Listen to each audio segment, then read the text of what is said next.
अगर आपका जीवन आज अभी इसी समय खुशहाल बन जाए तो क्या कहेंगे? ऐसा हो सकता है? हाँ, बिल्कुल हो सकता है, क्योंकि खुशियों को कहीं से लाना नहीं है या खुशियाँ खुद चलकर कहीं से आती नहीं है, वो आपके ही अंदर है। नहीं समझे ना? देखो, समझते हैं। आपने देखा होगा कि बच्चे हमेशा खुश रहते हैं। उनके पास ऐसे क्या रहस्य है जो हम भूल गए हैं? अगर फिर से हम उन्हें अपना लें तो हमारी भी बात बन जाए। हमेशा खुश रहने के लिए इन्हीं रहस्यों को इस वीडियो के माध्यम से हम आज समझेंगे, और वीडियो के सभी 7 रहस्यों को देखने के बाद अगर आपने इन सभी बातों को जीवन में उतार लिया तो मैं 100% गारंटी के साथ कहता हूं कि आप हमेशा के लिए किसी भी परिस्थिति में खुश रहना सीख जाओगे। आज की लाइफस्टाइल के कारण कई लोग ऐसे ही खुश नहीं रह पाते। उनके जीवन में कोई दुख ना हो फिर भी वे खुश नहीं रह पाते। तो हम भी अपने जीवन में खुशियों को कैसे महसूस करें, आइए इसे बच्चों से सीखते हैं। आइए समझते हैं बच्चों के खुशियों के रहस्य को। रहस्य नंबर 1, बच्चों की तरह किसी काम में मगन हो जाए। बच्चों को देखिए, एक समय में एक ही काम करते हैं और उसके अंदर पूरा डूब जाते हैं। उसी तरह आप भी एक समय में एक ही काम करें। देखिए, हम अपने जीवन में कभी बहुत सारे कामों में व्यस्त रहते हैं, अलग अलग कर्तव्यों से घिरे रहते हैं और एक ही साथ कई समस्याओं से भी घिरे रहते हैं। और हमारे मन को जब तक ये सभी काम पूरे ना होते हो या समस्याएं सॉल्व नहीं होती तब तक शांति नहीं मिलती। मतलब हम चिंतित रहते हैं, कभी चिड़चिड़े हो जाते हैं, खुश नहीं रह पाते। लेकिन इस स्थिति में हमें क्या करना चाहिए? एक समय में एक ही काम। देखो, बहुत सारे कामों को या समस्याओं को केवल देखते रहेंगे या सभी को एक ही साथ निपटाने की कोशिश करेंगे तो वहीं के वहीं रह जाएंगे, उल्टी चिंता बढ़ेगी।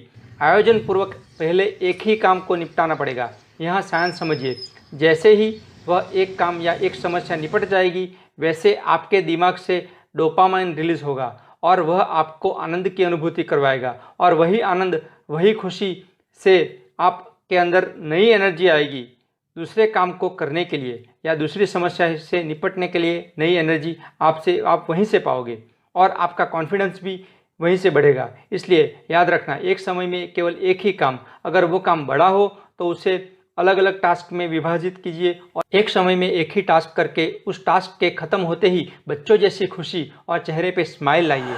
और यह एक समय में एक ही काम करने की आदत खुद के अंदर डेवलप करने में आपको सहायक बनेगा। मेडिटेशन यानी ध्यान। इस चैनल पे मैं कई बार कहता हूँ कि हम सभी को ध्यान की आदत डालनी ही चाहिए। जीवन के हर एक क्षेत्र में यह मेडिटेशन आपकी सहायता करेगा। मेडिटेशन से रिलेटेड वीडियो आपको ऊपर आई बटन पे क्लिक करके या फिर नीचे डिस्क्रिप्शन बॉक्स से भी मिल जाएंगे। आइए अब जानते हैं दूसरा रहस्य। वो है कि बच्चों की तरह आने वाले अपेक्षित पल के इंतजार में खुशियों को अभी बढ़ाएं। समझाता हूँ। देखो, बच्चों को अगर कह दिया कि आज शाम को आइसक्रीम खाने बाहर जाने वाले हैं तो वो कितना खुश हो जाएगा। शाम को जाने वाले हैं फिर भी अभी इसी पल में वो खुश रहता है कि आज शाम को आइसक्रीम खाने जाएंगे, दिन भर खुश रहेगा। बस वैसे ही हमें बच्चा बनना है। जीवन में छोटी छोटी खुशियों के पल आते हैं, बड़ी खुशियों के पल आते हैं, जाते हैं, ये सब चलता रहता है। लेकिन हमें छोटे बच्चे जैसे आने वाले अपेक्षित खुशियों के पल के इंतजार में भी खुश रह सकते हैं। उस इंतज़ार को खुशनुमा बना सकते हैं और खुशियों को कई गुना बढ़ा सकते हैं। जैसे कि किसी का बर्थडे आने वाला है, किसी की शादी में जाना है, किसी को मिलने जाना है या कोई भी मनपसंद चीज़ होने वाली है, तो उसको सोचकर भी अभी खुश रहने की आदत डालें। देखिए, यहाँ कर्म का सिद्धांत ये कहता है कि परिवर्तन ही संसार का नियम है। जीवन में परिवर्तन होता ही रहता है। आज गम है तो कल खुशी आने वाली ही है। इसी आने वाली खुशी के इंतजार में आज खुश रहना सीख जाइए। करके देखिए, बहुत अच्छा लगेगा। तीसरी बात, भावनाओं को, चिंताओं को मन में ही ना रखें, उसे व्यक्त करें। जैसे बच्चे मन में कुछ नहीं रखते, दुख होने पर तुरंत रो देते हैं ना दोस्तों। जैसे अगर नदी पर बांध बनाया है तो नदी पर पानी जमा होता जाएगा और भले ही बांध टूटे नहीं पर उस पर पानी का प्रेशर बढ़ता तो रहेगा ना। वैसे ही हमारे मन में नकारात्मक भावनाएं, चिंताएं, कन्फ्लिक्ट अगर जमा होते जाएंगे तो हमारा टेंशन, प्रेशर बढ़ते ही जाता है। अब देखो, वो जो नदी पे बांध है वो एक्सेस पानी को दूसरी ओर छोड़ देता है, अपने पास नहीं रखेगा। वैसे ही उस बांध की तरह हमारे मन की नकारात्मक भावनाओं को हम किसी ना किसी अपने के साथ व्यक्त करेंगे, एक्सप्रेस करेंगे तो मन हल्का हो जाएगा। यहाँ साइंस ये कहता है कि व्यक्त करने से हमारे मस्तिष्क में सेरोटोनिन की मात्रा बढ़ती है, जिससे हमें खुशी मिलती है और समस्या की ओर सकारात्मकता से देखने की दृष्टि भी निर्मित होती है। वो अलग बेनिफिट है। चौथी बात, अपनी ही सीमित स्वार्थ की दुनिया में सिमट कर ना रहकर सामाजिक बने। बच्चों जैसे खुले मन से लोगों से जुड़े। आपका काम धंधा नफ़ा नुकसान मैं और मैं, इनसे ऊपर उठकर बाकी दुनिया को देखिए। अपनी ही मतलब की दुनिया से बाहर आकर लोगों से जुड़िए, लोगों की मदद कीजिए। अपनों का स्पर्श, जादू की झप्पी, इन सब से हमारे मस्तिष्क में सेरोटोनिन, इस रसायन की मात्रा बढ़ती है, जिससे हमें खुशी मिलती है। पांचवी बात, नई नई चीज़ें सीखिए, नई चीज़ें कीजिए।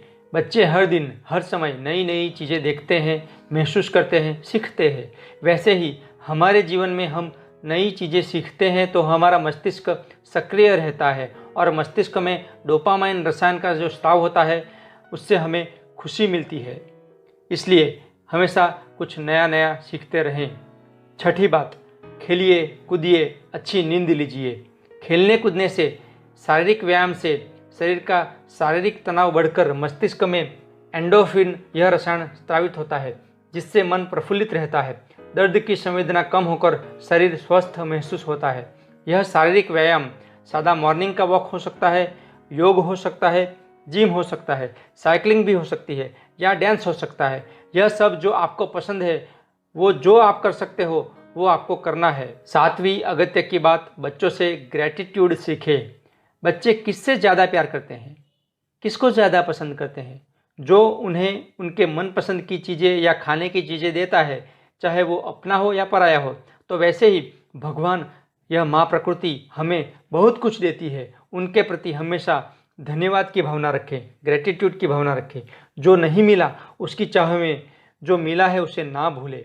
जो मिल रहा है उस बारे में कृतज्ञता की भावना रखें और जिनसे मिला है उन्हें ना भूलकर अपने धन्यवाद को अपने मुंह से, हृदय से व्यक्त भी करें। हर दिन, पूरे दिन में घर का कोई ना कोई व्यक्ति हमें किसी न किसी रूप में मदद करता है। उन्हें एक जादू की झप्पी देकर थैंक यू कहना सीखें। दोस्तों, खुशियों को जीवन में लाना कोई मुश्किल बात नहीं है, बहुत ही आसान है। क्योंकि खुशियों को बाहर से, कहीं से, दूसरी दुनिया से बहुत जतन करके पकड़ के लाना नहीं है, बल्कि वे आपके ही मन में अभी इसी वक्त मौजूद है। बस आपको इसे बच्चों जैसा दृष्टिकोण रखकर अनकवर करना है, मन के कुछ पर्दों को हटाना है और बच्चा बनकर बच्चों जैसे जीवन भर खुशियों के भंडार का उपभोग करना है। तो वादा कीजिए, इन्हीं 7 बातों को जीवन में उतार कर अभी से अपने जीवन को खुशियाँ देना शुरू करेंगे। बाद में अपने अनुभव मुझसे शेयर जरूर करना। थैंक यू, धन्यवाद। जय हिंद, वंदे मातरम।